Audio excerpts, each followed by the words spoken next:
When my stepmother, Victoria, shoved my chair back from the dining table, the scrape of wood against hardwood echoed through the silence of the room.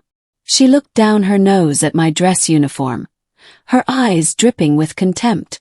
"A military woman doesn't belong in this family," she announced, her voice deliberate so everyone could hear. My stepbrother immediately pulled out his phone, snickering as he started recording to capture what he thought would be my humiliation. My father looked away, too weak to speak up.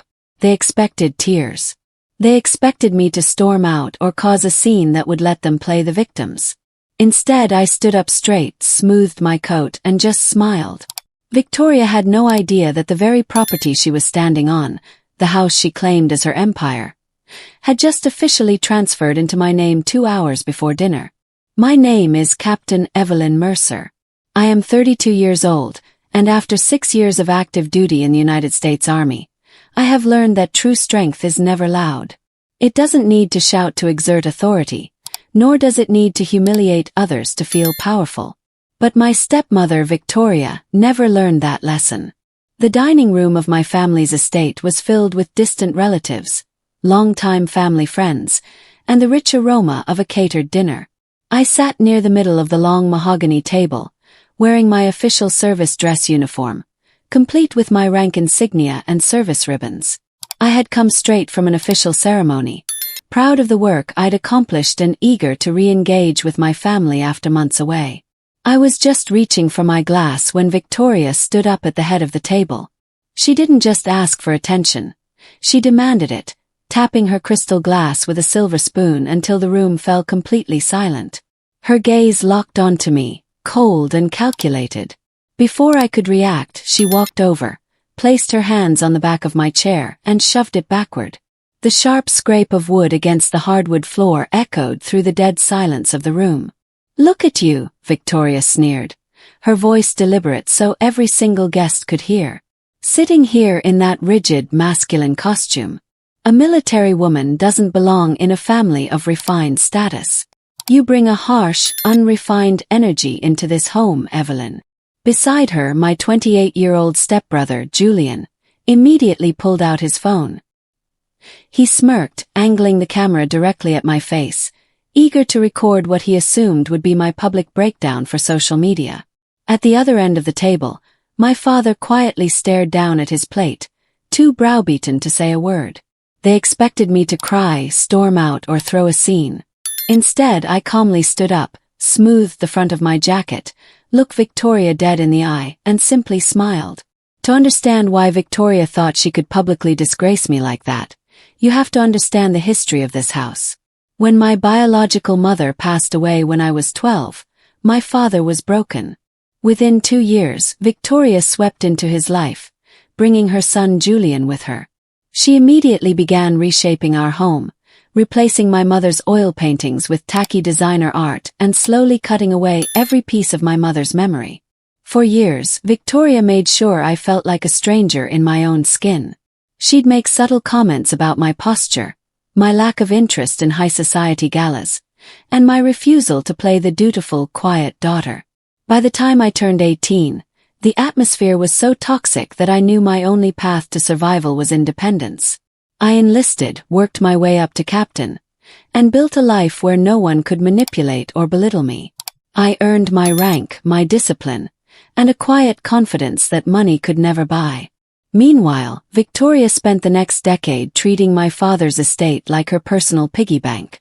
She remodeled the house 3 times, bought luxury vehicles, and funded Julian's failed business ventures, assuming that my father's wealth was bottomless. She believed that when my father eventually passed, the entire estate, valued at nearly $3 million, would naturally fall into her hands. What Victoria didn't know was that this property didn't originally belong to my father alone. It had been purchased by my grandfather, a sharp, forward-thinking veteran who never trusted Victoria from the day he met her. 3 months before he passed away, my grandfather created an irrevocable family land trust. The terms were explicit. My father was granted lifetime residency, but the underlying ownership of the estate was locked away. Upon my 32nd birthday, full authority as sole trustee transferred entirely to me.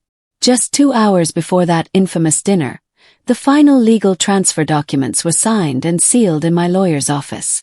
Victoria was standing on land I now controlled, boasting about a luxury lifestyle built on debt she didn't realize was about to come due. As the sharp scrape of my chair settled into silence, Victoria crossed her arms, a smug smile spreading across her face. "You see, everyone," she announced, gesturing toward me as if presenting an exhibit. "No humility, no shame. A real daughter would apologize for embarrassing her family, but Evelyn just stands there in her military boots. You don't belong at this table, and frankly, you don't belong in this house anymore. I want you to pack your bags and leave tonight." Beside her, Julian held his phone steady, his smirk widening as he zoomed in on my face, waiting for the crack in my composure. My father shrank back in his chair, taking a slow sip of water, completely unwilling to challenge his wife. I didn't blink. I didn't raise my voice. Instead, I unbuttoned the top pocket of my dress jacket, reached inside, and pulled out a thick, leather-bound folder. The quiet leather snap sounded strangely loud in the silent room. "Victoria," I said, my tone smooth and even, echoing with the effortless command of an officer on parade grounds. "You've spoken a lot tonight about who belongs in this home. But there's a small legal detail you seem to have overlooked." I opened the folder, pulled out the official land trust agreement and a set of certified court deeds, and laid them flat on the mahogany table right next to her wine glass. 2 hours ago, the Mercer family estate was officially transferred into a land trust, I explained, looking directly at the camera Julian was still holding. "As of 4 p.m. today, I am the sole trustee and legal owner of this property. My grandfather ensured that this home would stay in the bloodline, protected from outsiders who view it as a disposable asset." Victoria's arms dropped to her sides. "That's impossible," she stammered, her voice losing its icy sharpness. "Your father owns this house. Dad holds a life estate which gives him the right to reside here," I replied calmly. "You, however, hold no legal interest in this land. And these second pages," I added, tapping the red stamp documents, "are formal notices from First National Bank regarding 3 unauthorized personal loans totaling $450,000 that you secured against this property's equity. Loans that I personally settled and acquired this afternoon. Victoria, you are not standing in your home. You are standing in mine." The color drained from Victoria's face so fast she looked like she might faint right into the gravy boat. Her eyes darted frantically from the red-stamped court documents on the table to my father, who was staring at the papers in stunned disbelief. Julian's arm slowly dropped, the phone sinking to his side as he realized he had just recorded his mother's complete humiliation on camera. You can't do this," Victoria sputtered, her loud, refined voice cracking into a high-pitched panic. "This is an outrage. Your father and I built our lives here. You can't just come in here in your uniform and throw around legal jargon to steal our home." "I didn't steal anything, Victoria," I said, keeping my voice measured and firm. "You spent 10 years trying to drain my grandfather's legacy to fund a lifestyle you couldn't afford. You took out fraudulent equity loans, assuming no one was paying attention. But as a captain, attention to detail is my job." I turned my attention to my father.